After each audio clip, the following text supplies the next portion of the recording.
From being identified as the killer through his rap lyrics and possibly getting sentenced to mandatory life in prison to being hit with over 8 charges and more than 150 witnesses testifying against him. In today's video, we are going to dive into the reason the following rappers are facing life in prison, beginning with the youngest person on this list, Kay Flock. Kay Flock was undoubtedly the hottest upcoming rapper, period. He started rapping around 2020 and quickly gained traction, with his first song currently sitting at 5.8 million views. He proceeded to continue to release songs like Op Spotter, Speed Racing, and Brotherly Love, alongside his childhood buddies B-Love and Dougie B. But what made Kay Flock so special is that he truly lived what he rapped about. His authenticity would attract a lot of people to engage with his music, but it would ultimately destroy his rap career. On August 17, 2021, Kay Flock released his most popular song to date, sitting at 81 million views at the time of this recording, in which he disses his ops with catchy punchlines, but one bar from this song would end up hunting him for the remainder of his career.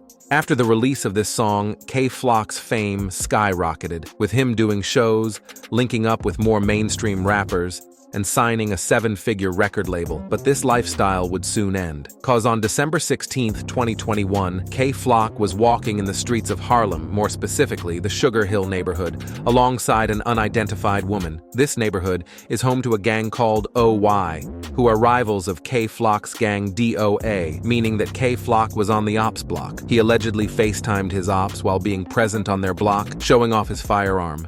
He then continues to walk through the neighborhood. As he and the unidentified women walk past a barbershop, we can see Kay Flock stopping and exchanging a few words with the people inside the shop. He then continues walking while looking back. A man would eventually exit the shop to confront Kay Flock. The two go back and forth before things suddenly go left, when the man walks up to Kay Flock while grabbing his firearm, indicating that he is going to shoot him. Kay Flock doesn't hesitate and strikes at the man, shooting him in the neck and back. Kay Flock then flees the scene with his companion. While the victim bleeds out on the ground, he later dies from his injuries at Mount Sinai Hospital. The man who got killed would later be identified as Oscar Hernandez, who, according to his family, was a good man who worked as an Uber delivery driver, but in the streets, he would be referred to as OY Waska, or Honcho. As soon as the murder took place, police released a picture of the alleged suspect in order to find the person behind it. The suspect was caught wearing $1,000 Amiri jeans, $2,000 Moncler jacket, and a pair of Jordan 1s, which weren't even released to the public at the time. The cops immediately knew that the person behind this would either be a rich person or a famous person. A week after the murder, on December 23, 2021, the NYPD released a wanted poster for the main suspect in this crime, which would unsurprisingly be Kay Flock. It didn't take long for the NYPD to capture him, as he turned himself in for the murder the same day. He was first put on Rikers Island, but later moved to an unknown federal prison pending trial. Mr. Perez has been charged with first-degree murder, federal murder, attempted murder, and racketeering charges in relation to his affiliation with the Sevside DOA crew. The lawyer who is defending Kay Flock is Jeffrey Lichtman, the same lawyer who represented convicted drug kingpin El Chapo. Kay Flock's lawyer says that his actions were simply him defending himself because he was approached by an armed man who was most likely going to shoot him. His legal team has recently requested a $1.4 million bond and that he be placed on house arrest if the judge decides to grant him bail. But the judge still hasn't responded to the request. The bad news is that if Kay Flock is found guilty for the murder of Oscar Hernandez, he will be charged with mandatory life in prison. But Kay Flock's sentence seems light if you compare it to Young Thug's case.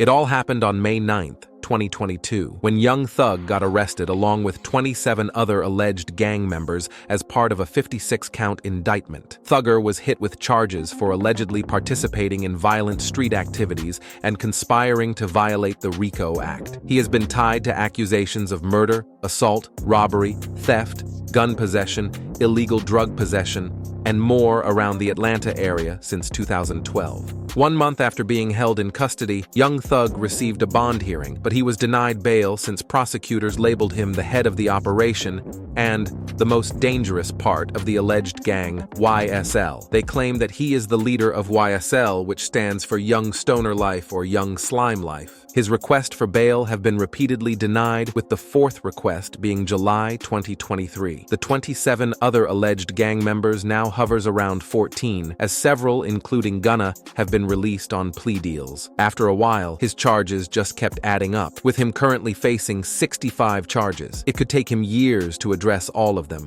since he has only defended against 8 out of the 65 charges so far, and more than 150 witnesses are testifying against him. He will most likely spend a very long time in jail. If found guilty under the RICO Act, Mr. Williams faces a maximum sentence of 120 years in prison. But Young Thug can at least try to prove his innocence, because YNW Melly is most likely guilty of the crimes he's being charged with. I'm pretty sure that we're all familiar with YNW Melly's songs like Blue Balenciagas, Butter Pecan, and more. But it wasn't until he dropped Murder on My Mind that Melly would finally find a breakthrough hit with the music video of this song, which currently has over 600 million views. This song is his most famous one for a reason. The video is spooky, the beat is catchy, but the thing that caught most of our attention are the lyrics to this song. In this song, he openly admits to killing someone who he thought was going to kill him. But that is only one incident where his name is mentioned in someone's murder. Because in October 2018, Melly and his friends Anthony DeAndre Williams, better known as YNW Sack Chaser, Christopher Thomas Jr., better known as YNW Juvie, and Cortland Malik Henry, aka YNW Bortland, were at a recording studio in Fort Lauderdale, Florida. After leaving the studio, the 4 men walked into their vehicles. According to video evidence, Melly and Bortland are seen entering the vehicle, then exiting it, where they allegedly staged the murder by shooting back into the vehicle, taking the lives of YNW Juvie and Sack Chaser. They would later be driven to the hospital by Henry after being shot dead in what Demons and Henry claimed was a drive-by shooting. Even though prosecution evidence showed the fatal shots that killed the pair had come from inside the car, he has been charged with 2 counts of first-degree murder.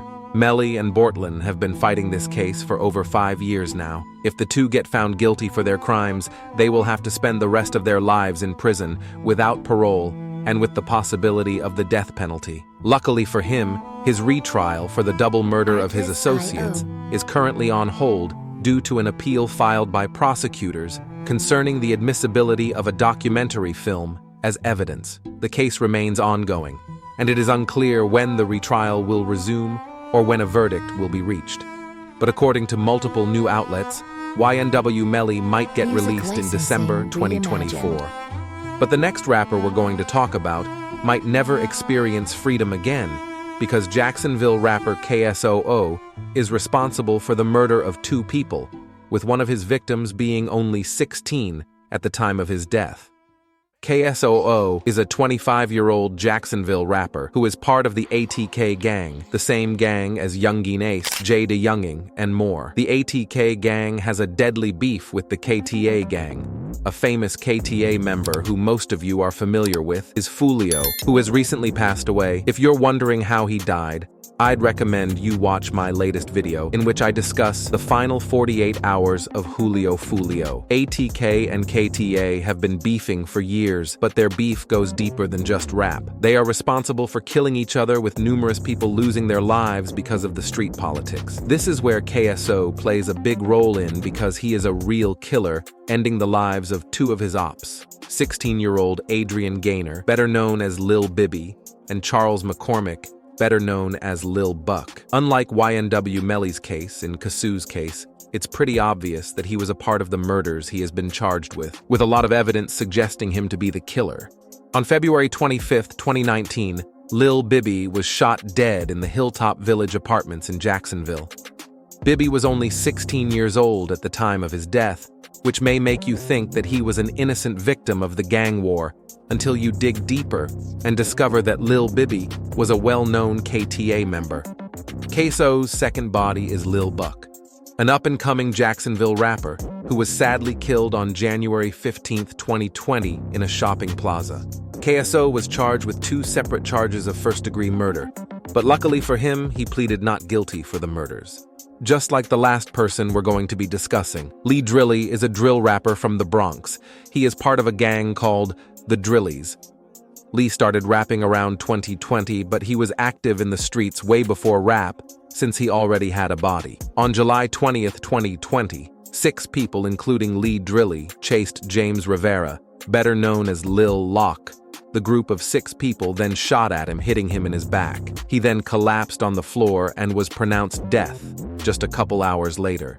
It took the police almost 2 years to figure out who killed him, so Lee Drilly would often mention Lil Lock in his music, until April 7th, 2022, because on that day the police arrested over 20 people who were part of the Drilly gang for crimes including murder, non-fatal shootings, and stabbings. Lee Drilly was charged with murder, attempted murder, manslaughter, assault, and grand larceny. Luckily for him, he was sentenced to only 5 years of prison for the murder charge, and he is most likely going to be released in 2030. Now that you know about the charges of these rappers, check out my other video in which I discuss P. Diddy's possible sentence if he gets caught.